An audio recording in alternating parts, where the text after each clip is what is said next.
There are reasons to believe that the full size of the universe is exponentially larger than the part of the universe we can see. What we can see, though vast, is maybe a drop in the bucket compared to the whole universe.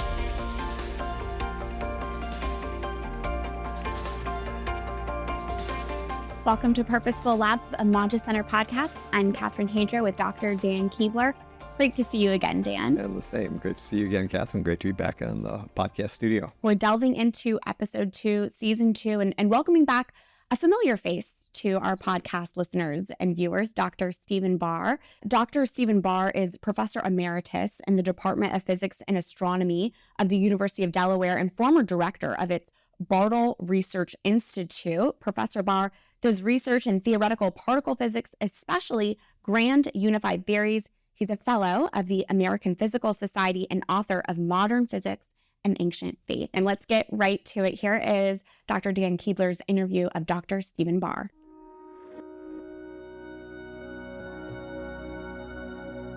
Hi, Steve. Welcome back to the podcast. It's great to have you on again. Last time we had you on, said we want to have you come back and talk a little about cosmology and the origins of the universe and things like that. So you're a theoretical particle physicist by trade. So maybe you could sort of explain what your life's research has been. Oh, okay. So, particle physics is the branch of physics that tries to determine what are the fundamental constituents of matter, what are the forces by which they interact, and what are the laws that govern all of that. And I've worked on a number of different areas.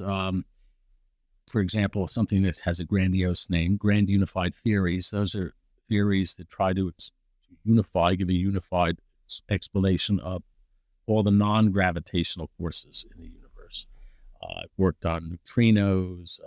I've worked on things like dark matter, whether the particles and antiparticles are symmetric with respect to each other. There's something that's a technical thing called CP, symmetry, a variety of things.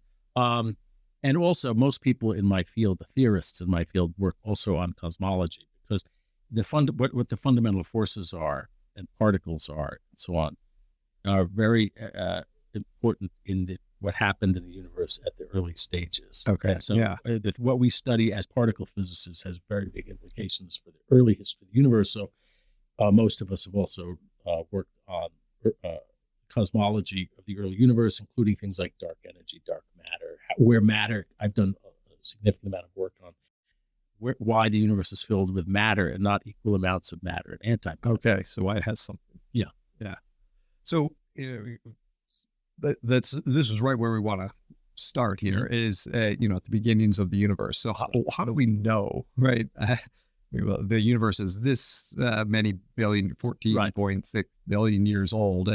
And how do we know what things were like back at the beginning stages of the universe? Well, there are a lot of converging lines of evidence, but the most easy to understand how we know how old the universe is that the distant galaxies are all flying apart, or groups of galaxies are all flying apart from each other. And we can tell that. And if you go back, if you run the tape backwards and see they all must have been at the same place pretty much about 14 billion years ago. So if you see everything flying apart, you just run the tape back, they're all converging, and you see when that happened. But you can also, people understand a lot about how stars, the life history of, as it were, of a star, because people can see stars at all different times in the history of different stages of development. And so how stars evolve with time is well understood. And we know that stars live billions of years. So we know the universe is billions of years old. As I say, about 14 billion.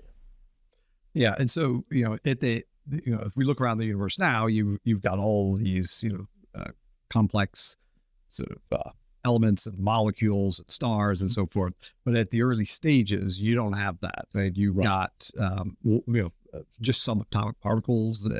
And so how do we get order? There must, as a biologist, right? So I'm like, how do we get the order that makes me a lipid and makes me a protein so I can have a cell, right? Right. So when you go back early in the history, the farther you go back in time, the hotter the universe universe was. It's because if you compress something, it gets hot. Yeah. And that's why.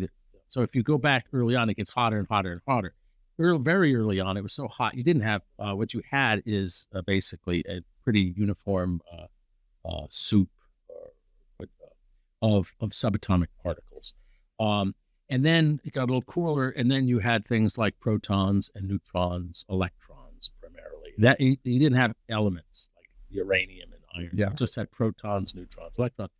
Then what happened is that in the interiors of, so then they condensed the stars, and nuclear reactions began in the interiors of stars. And by nuclear cooking, basically, you made all the elements of the periodic table except hydrogen, helium, very small ones.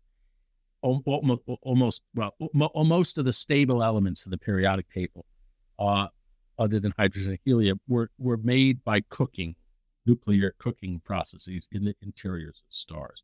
And then those stars exploded, supernovas and so on, and spewed those elements out into space, where they became available to form new generations of stars and planets, including and the things that are on planets like us.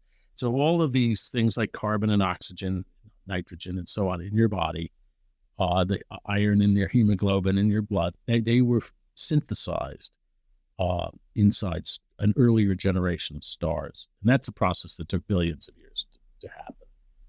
So that's another reason we know the universe is so old, because that's the only way to make these things.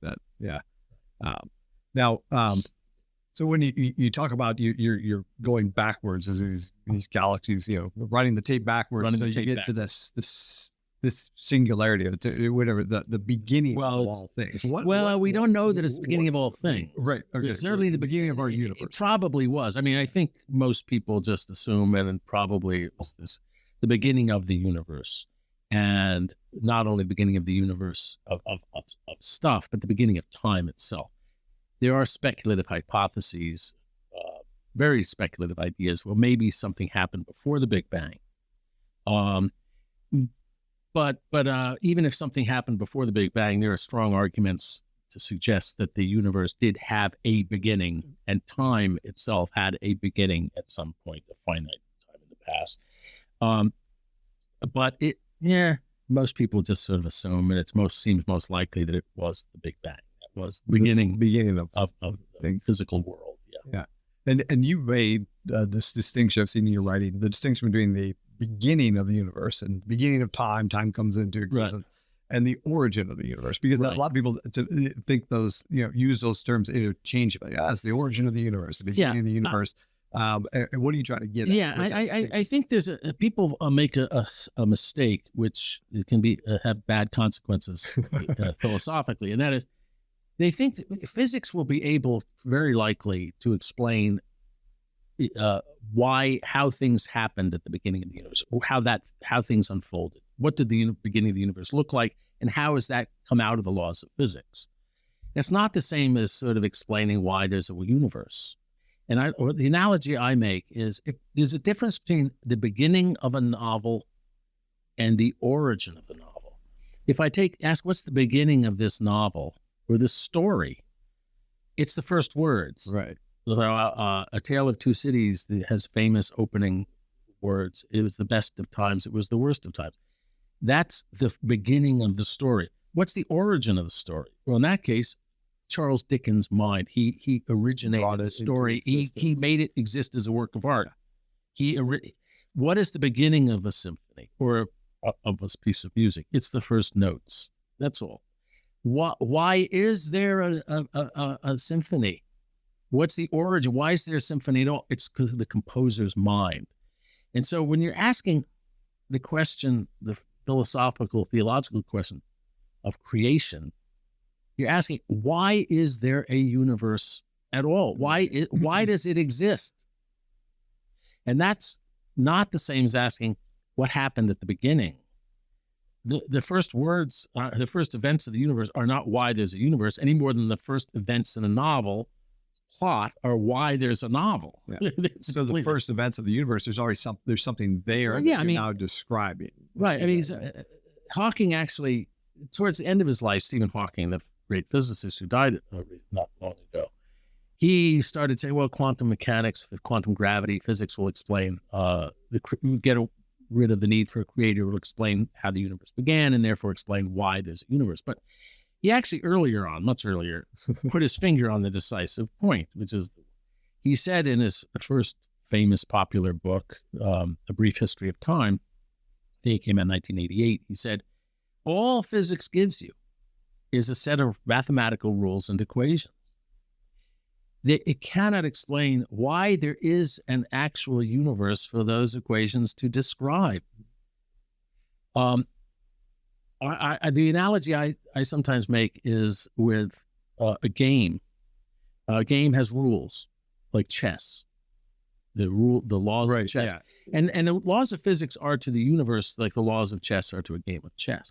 Now, you may know all the laws of chess. You may have a little book that lays it out. It'll tell you what kinds of things happen in a chess game, how a chess game unfolds, so how it begins. A chess game begins a very particular way, and how chess games can end. It will not. The rules cannot tell you whether there's ever been an actual game of chess played. Right. Okay. Or ever will be, or ever is an actual game. An actual game. They could be the rules of hypothetical games. But there's an actual game going on. It can't tell you that. In the same way, the laws of physics, this is what Hawking was saying, the laws of physics would describe how a universe of a certain type would unfold. It won't tell you whether there whether such a universe is real, exists. A real universe exists, described by those equations. Yeah. And so physics, and that's why it's very important to distinguish the beginning, which is something physics can describe. It can say, it can tell you it was at a certain temperature at a certain time, and these processes went on in the universe. It can't tell you why there's a universe at all. Why there is. Yeah, right. That could all be just, hypothetical. Yeah. So that's why it's important to distinguish beginning. Yeah, and you make the point that when you're using those analogies, that there's a mind of the author, the mind. So you making that distinction with the universe that there has to be sort of a mind behind it. It's not just something that can be reduced to physics. Well, there's two things. One is the universe has this strange property, if you want to call it, that it actually exists, and. But also, of course, it has a very elaborate structure and order. Like a work of art, there's two questions you can ask about the novel or the symphony. Why is there this symphony? And then the answer is Mozart composed it. There is a cause of its being. And then there's also the elaborate structure of the symphony or of the novel that suggests a mind at work. There's meaning often in a work of art. But even aside from meaning, just the elaborate, intricate structures suggest the activity of an intelligent mind. And so, so with the really profound question is why does the universe exist at all? Why is there any universe? And second, why does it have all of this intricate order? Why are there laws? Yeah. Why are there laws of physics? You see, it's something atheists often don't ask themselves. They'll say, well, we can explain everything. They can explain everything from the laws of physics. And then you have to ask them, well, why are there laws of physics? Why should there be? Why are there these equations? It could have been all haphazard, just a big, messy, amorphous, chaotic thing. But there are these very elaborate laws, and that suggests a mind, a lawgiver. Right. Yeah, there's two points there you make, and so the first one, like Bertrand and Russell would say, well, the universe just is. We don't have to explain its origin, just the brute fact, right? Which isn't very. It's not very satisfying. No, I mean, but then I think the bigger question, at least for me as a biologist, and I think for maybe chemists, is that the universe has a certain set of properties that makes it amenable to life. Like, and I mean, obviously the universe is amenable to life because you and I are here, right? So, but it is a precisely ordered universe. It seems that without certain principles or this underlying order, what's often called the anthropic coincidences, right? Certain coincidences that are needed not just for humans, but for life in general. Right. Right. I mean, so obviously the laws of physics are such that make it possible to have living things like us. As you say, we wouldn't be here otherwise. But that's not something that it didn't have to be that way. Right. Right. And it's actually, now that people have started to think about it, we know a lot about the laws of physics now. And people have started to think a lot about, well, what if the laws of physics have been slightly different? And they have found that actually, if you take the laws of physics, the fundamental laws as we currently know them, and you ask, what if you tweak them in a certain, what if the mass of this particle were somewhat different? Or what if this force was somewhat stronger or weaker, and so on? What if there are a different number of dimensions of space, and so on? They find it in many, many cases that if even in some case, that if you change the laws in certain ways, it would have had such radical consequences for how the universe would have looked and unfolded that it would have made it impossible or virtually impossible for there to be living things. Yeah. So in some cases, even slight changes in the laws, changing a certain parameter, quantity, that constant in the laws of nature by a little bit would have had disastrous consequences as far as the possibility of life. This is something that Hawking, though an atheist, frankly had admitted in his last book. He said, it looks like the universe was tailor-made for us to be here, as so that if even a slight alterations had been made, Right. then we wouldn't be here. But this was something that was highly controversial to say 30, 40 years ago. But now I think it's generally admitted to be the case. It's just now a question of what do you make of that? Can you give just flesh that out, give listeners an example? Well, there's many, but I'll give a couple of famous ones that have been known for a long time. So one that's been known for a long time is, so one of the four basic forces of nature, physical forces, is called the strong force. It's what holds atomic nuclei together. The protons and neutrons are stuck together by this strong force. Now, if you ask yourself, what if the strong force had been a little bit weaker, let's say 20, 25% weaker? It turns out it would not have been strong enough to bind together a very basic kind of nucleus called deuterium. That was a stepping stone in the formation of all the other elements of the periodic table. You can't stick a proton and neutron together and have them stick. Then you can't start making bigger nuclei either. And you'd have none of the elements of the periodic table except hydrogen, and you can't make living things if all you have is hydrogen. Yeah. And so 25% weakening of the strong force, we wouldn't be here. If you made the strong force a little stronger, in this case, I think they say about 2% stronger, then something would have been able to happen that can't happen in our world. And that is two protons could stick together. That would have radically changed the way stars like the sun burn their nuclear fuel. They would have burned their nuclear fuel much faster. It's very questionable whether you would have had stars of the right type that would have lasted for the right length of time to enable life to evolve. So it certainly would have changed things very radically. So that is an example of a quantity, the strength of that force that seems to be in a sweet spot. It's in a sweet spot for life. But there's even more dramatic, I won't go into the even more dramatic examples of that kind of what some people call fine tuning. There's another example that all the carbon in the universe, virtually all the carbon, was made by a process that involved, three particles coming together in a collision simultaneously inside a star. And it turns out that would not have made very much carbon at all, except that a certain energy level, as it's called, of the carbon-12 nucleus is just exactly at the right energy to enhance that process. If it were a percent or two higher or lower in energy, just a little bit, that process would have just not produced very much carbon at all, and there would have been no carbon or oxygen or anything heavier than carbon, virtually none. And we would not be here. So there are a lot of these kinds of things. Totally different. Yeah, a lot of these kinds of carbon-based chemistry that life has just wouldn't be here.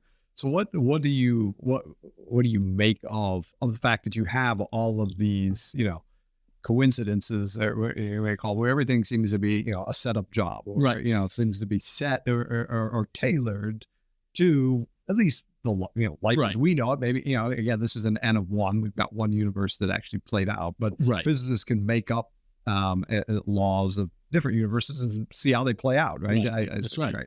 So actually, it's sometimes hard to figure out all the ramifications. But well, I'm going to make a cautious statement. Some people want to take this and claim too much, and I think it's always wrong to claim more than you can prove.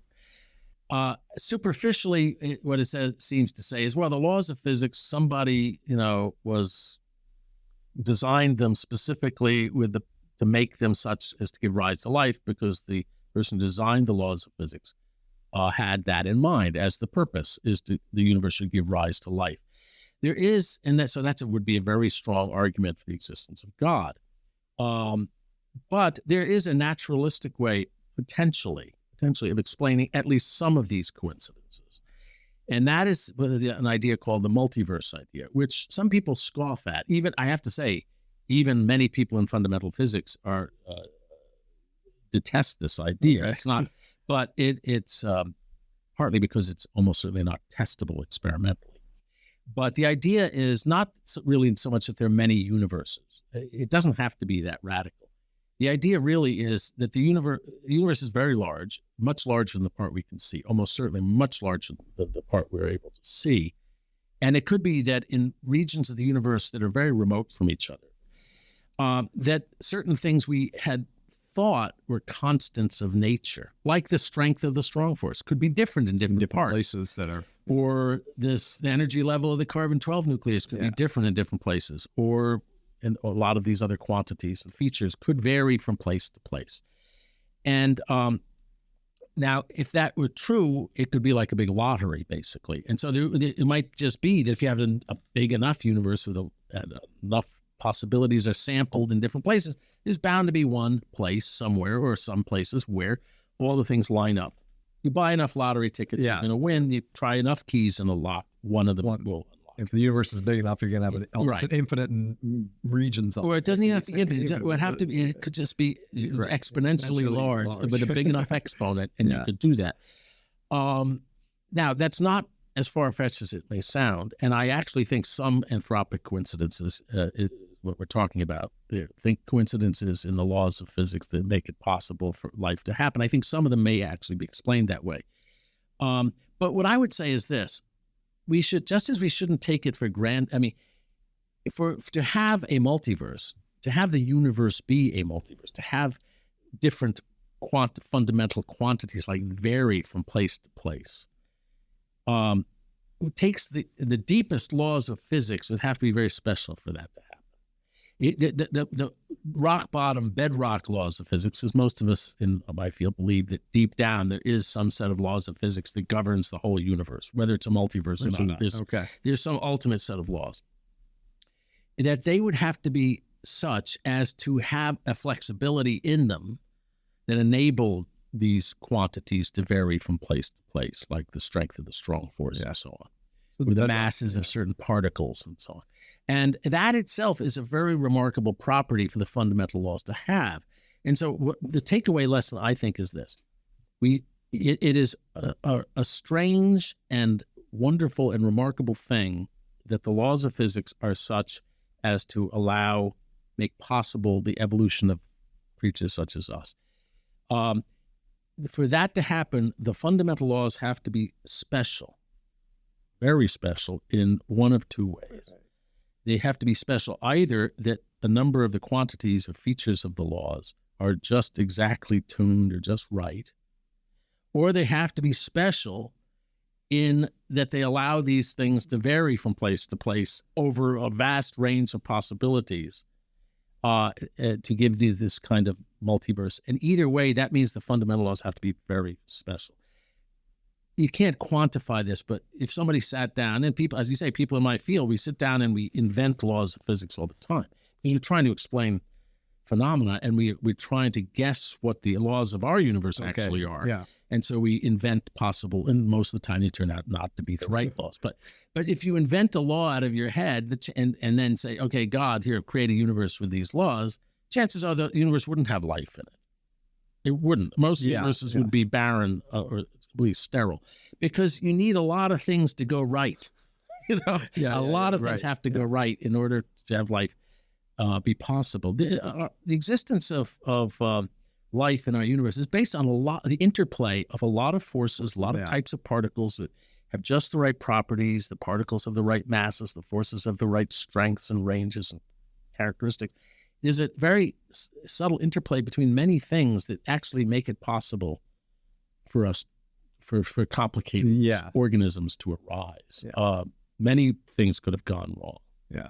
That's the, you look at the periodic table and say, why do we have these 80 some stable elements? It's not a given. It's like, no, there's a lot of, like you said, the foundational level order of physics that without that you don't get 80, you might get one. Like or we have four, if you count the Higgs force, 5, but there are 4 basic forces of nature that we know about. Take away any one of those, then the universe didn't have to have all 4, we wouldn't be here. All of them play role of, and they have very particular characteristics that make them serve those roles very well. It is quite remarkable. People didn't really become quite aware of this in the last, I would say, 40 years or so. And it's now accepted as a fact, which it was almost taboo to talk about earlier. Interesting. Yeah. So you either have this fundamental order at the levels as we describe our universe, or there must be something that describes the multiverse, right? Yeah. Well, there's any continuity between? So like just as a non-physicist, is there any evidence that would say, you know what, basically we look at the laws of physics here in this universe, it suggests that it's a remnant of something? No, there's nothing. Or is that just a hypothesis? It's a purely speculative hypothesis. Well, it's a purely speculative hypothesis. There's not a shred of experimental evidence in favor of the multiverse idea, and that's one reason that a lot of physicists hate the idea, because they would say, if it's not testable, if it doesn't lead to any experimental consequences, then it's not science. So stop talking about it. But I do think it's actually is important to talk about it. It is a hypothetical possibility, and from the point of view of the way what we know about how fundamental laws of physics work, it's not really that far-fetched. It's not that much of a stretch. It's not that there are other universes. It's really that this universe has a certain variety to it in regions that are too far away from us for us to see. That's why it's not testable, because we're hypothesizing that these features look different in places that are too far away to see, and so we can't see them. we can't test the idea. But there are theories that people have. They have nothing to do with anthropic stuff. But so I said I worked on grand unified theory. So a certain basic type of grand unified theory, for example, has the feature that it leads to a very kind of simple multiverse, in the sense that there'll be 2 kinds of regions, 2 or 3 kinds of regions in some of these theories where things look very different. So if you looked at universes on the scale that we can't see, we could see the whole universe. We would see that there were domains, and in one domain you would have certain forces, and in these other domains you'd have different forces. They're all coming from ultimately the same equation. But they're different solutions of the equation. And so we know that kind of thing can happen in certain theories. One reason, I see. One theoretical reason for taking it seriously is, first of all, there's strong reasons to think that the part of the universe we can see, we can't see more than, on the order of tens of billions of light years, because the universe, light wouldn't have had time to get to us since the Big Bang from farther away. And so that the rest of the universe is said to be outside our horizon. But there are reasons to believe that the full size of the universe is exponentially larger than the part we can see. And so what we can see, though vast, is maybe a drop in the bucket compared to the whole universe. Yeah. But in superstring theory, which there's some strong reasons to think that could be the ultimate laws of physics, may be such as to give you this certain variety in different how things look in different places. And that's one reason to take the idea seriously. Yeah. Okay. Yeah, this will also show my ignorance of physics, but is there any evidence that these things have changed over time? There's good evidence they haven't. Right? So one thing that you might take as evidence against this multiverse, perhaps, we can see how atoms behave, the spectra of atoms, billions of light years away and billions of years past. Yeah. And they behave, an oxygen atom, billions of years in the past and billions of light years away, behaves exactly like oxygen atoms on Earth. They're the same spectra and so on. And so we know that actually people have done tests how much can certain fundamental quantities in the laws of physics have changed over the last, 5 or 10 billion years. It's very little. I mean, we know they've remained constant for very great accuracy over billions of years. And so there's no sign that they're changing time or space. Okay. If anything, the evidence is very much, they're constant. Of the part we can see, not a hint that these things vary in time or space. Okay.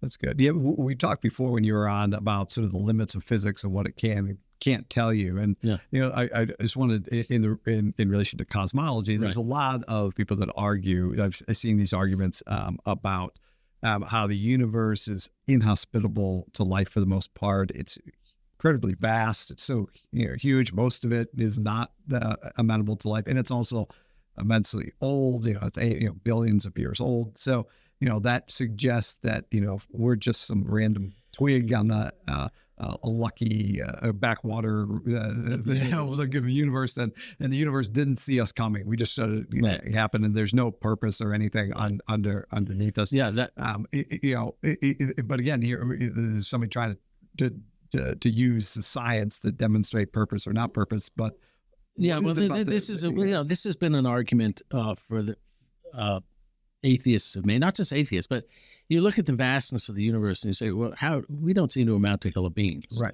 I mean, and how can we be important? From a religious point of view, we're supposed to be kind of important in God's plan, and part of the reason that God created this universe is for that beings such as ourselves. We're in the Genesis story, we're the climax of the story as far as the creation of things on earth. And so, even the psalmist said, when I behold the moon and the stars, what is man? Yeah, right. That you care about us. How can you care about us when we're so tiny and insignificant? Blaise Pascal, devoutly religious, but he said, the eternal silence of the infinite spaces frightens me. A lot of people look at the vastness of the universe and say, why did God create this vast universe? It can't all be for the life on this tiny blue dot. Well, there could be other tiny blue dots out there. We don't know. Well, first of all, it seems that given that the laws of physics are the way they are, the vastness of the universe, both in its age and in its spatial extent, are preconditions for us to be here. So if anything, it has to be that big. Huge. So first of all, as we pointed out earlier, as we were discussing, it takes billions of years just to make the elements of the periodic table. But once you have the elements of the periodic table, then you have to have living things. And it takes billions of years of evolution, as you can tell me, to get to, well, first of all, it took billions of years to get to multicelled organisms even. But then to get to us, you need a lot of time to end up with something like us, or even just cosmological evolution and biology. And so, but Einstein's theory of gravity, called general relativity, relates how long a universe lasts and how big it is. So if suppose you said, I don't think the universe, God, I think you should have made the universe a few thousand miles across. You don't need more than that for us. Right. Yeah. It's plenty of space. That's all we have, right? A few thousand miles across. Such a universe would not have lasted for more than a few hundredths of a second. Even if you said, okay, God, you can make it the size of the solar system, which dwarfs human scales. Right. Yeah. It would only have lasted for a matter of hours or days.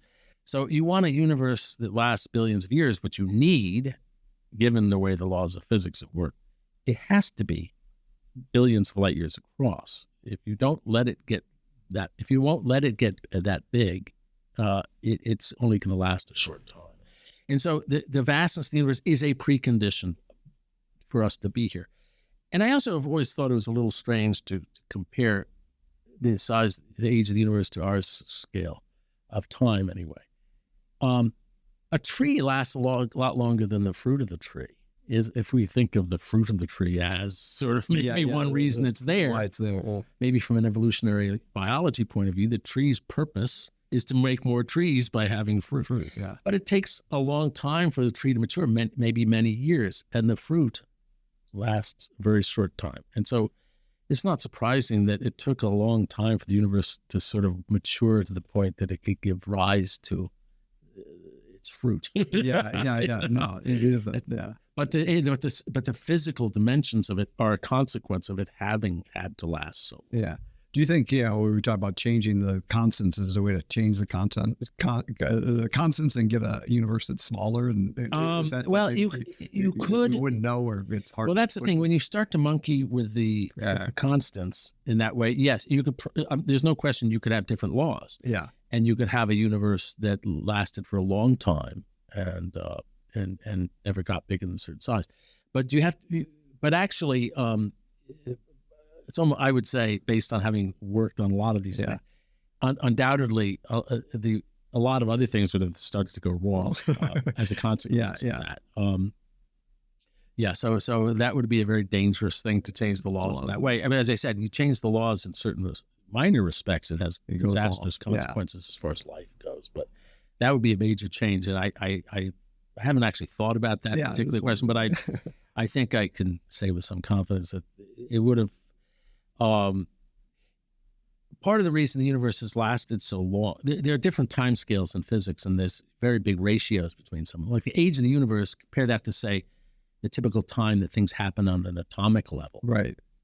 Or the time scale, things happen at nuclear levels. There's vast ratios there. You need some of those ratios to be very big. If everything were the same order, if all the sizes in physics were the same and all the age time scales were the same, you certainly would not have had life. You need to have very different time scales built into the laws of physics. There's no question about that. Different scales of distance. The scales, the size is. I don't want to bore you with getting into the weeds, but you need to have very big numbers and small numbers involved in order to have the universe give rise to life. Yeah. There's something about the magnitude of the universe that. I think speaks to humanity, like how big it is, and then it's interesting. There's a lot of sort of psychology research looking at the response that humans have to vastness, like staring up at a huge redwood for 30 seconds and looking and sort of seeing how small you are relative to that actually makes people more altruistic, like immediately. So it's interesting, something that this vastness does something to us. Yes. I mean, so the question is, why did God make the universe so big if the point of it all was us? Well, the point of it all is traditionally was not just us. I mean, so traditionally the idea was that the universe manifests God's glory. Right. Yeah. Yes, of course, it is also as a place for us to be, but it manifests His glory. And so, for example, in the Middle Ages, late Middle Ages, in the 15th century, there was a very important thinker. He was a German cardinal named Nicholas of Cusa, and he did very important work in a lot of fields. And he speculated back then that he thought the universe would be infinitely big. He thought the universe was probably infinitely large because only an infinite universe would sort of adequately reflect God's majesty and greatness. In fact, he thought the universe had an infinite number of planets and stars, that they were all inhabited by intelligent beings, or at least a lot of them were. He's quite ahead of his time. Very much.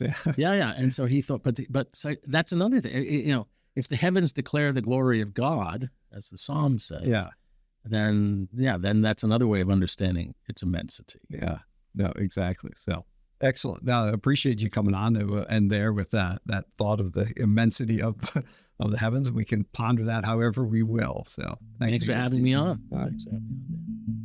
Well, once again, so grateful to have Dr. Barr take the time to sit down with us and share his expertise and insight. And I'd love to just recap and react to that conversation. What stood out to you?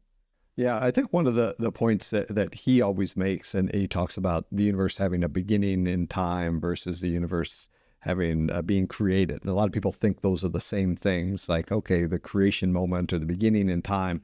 And he points out, like, the universe has a beginning in time. It seems, based on our understanding of physics, there's the Big Bang that brings the universe into existence. But the universe is being created at each and every moment. So creation is not a moment in time; it's an ongoing thing. Like the universe is being held in existence by a creator at every moment. And that's a philosophical claim, and it's quite different than does the universe have a beginning, which is sort of a scientific, claim. Oh, we think that the universe, we can extract back to where.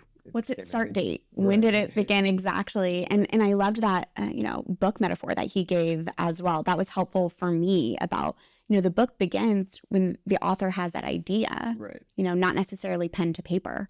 He pointed out these two profound questions that are raised by science, but not completely answered by science. Again, speaking to the limits that science has, why does the universe exist at all?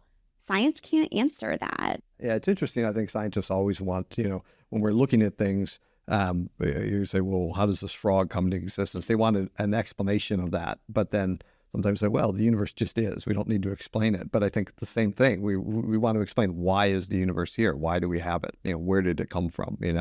And that's one of those things that goes beyond the science. But then also, and this is the point that he makes very well, is that this isn't just any old universe. This is a very ordered universe, the amount of order that's here. So, that order also requires, why is the universe as ordered as it is? Where does that order, come from? And I think, it's very remarkable that it does have this order, because as a biologist, this order is essential for biology to get off the ground, right? It's a gift to biology. Organisms cannot exist, can't do anything without having this fundamental order, having stable elements and particles. Without that, you can't have molecules and cells, right? So there's this deep connection to the order that he talks about in the physics. That's essential for the biology, but the biology doesn't produce, it doesn't evolve. That's just the way the universe is, right? Yeah. Science can explain that order, explain what that order looks like, right? But it can't explain why that order exists. No, something else that stood out to me was, again, speaking about the vastness of the universe. I think there's some people, and we hear this, they argue, well, if the universe is so big, we're so small, that speaks to our insignificance, right? But Dr. Barr here is making the point that, well, actually, the universe needs to be so vast and old and large precisely to allow for life to happen and to take place. So I loved that reminder. And again, just thinking about the vastness of the universe. Well, God is big and vast. Yeah, it's interesting. You see the connection between science and philosophy and theology there, that, the science shows that the universe is extremely vast and extremely old, ancient and old. And then, so as you think about it, what does that mean, right? That question. Some people, well, that means we're insignificant. There's nothing here. But you can equally say, well, that means that the universe is meant to reflect the vastness and immensity of God. And that's something that I think a lot of people experience when they look up at the heavens at night and you see, you're struck by the vastness of it and the awe that sort of brings you towards something beyond yourself. It points to something beyond yourself, I think. And so that you can easily see that doesn't necessarily diminish the importance of man, but might be something that's meant to draw man towards something else. I agree. I think it's healthy for us to get outside of ourselves too, right? Exactly. Well, no, that was fascinating. Again, thank you for having that conversation with him. It was so insightful. Great questions that you asked. And I'm switching my note card now because we are now switching to the office hours section. If you have a question for Dr. Keebler that you'd like him to answer, make sure to go to majacenter.com, send in your question. So something I want to get your take on, and we've talked about this before. This came up in our conversation with Father Spitzer in season 1, but it's the connection between social media and despair. And there's this recent poll conducted by the University of Michigan, and it found that the number of teens who do not enjoy life has doubled since social media. I think we've all seen this. I don't think people, unfortunately, will be surprised in sharing those poll results. And yet, we continue to put our faces in front of our phone, our faces in front of our screen, and it seems to be making the population more depressed. I'm curious, you are a biologist, you're an expert in evolution as well. Doesn't this go against the evolution of humans as social beings? Yeah, I mean, I think there's something about, you think about the way the brain is set up and the way the brain is wired. We're meant to have conversations with people and be drawn to their facial expressions and to respond to their what they're saying, pick up on their emotions and so forth.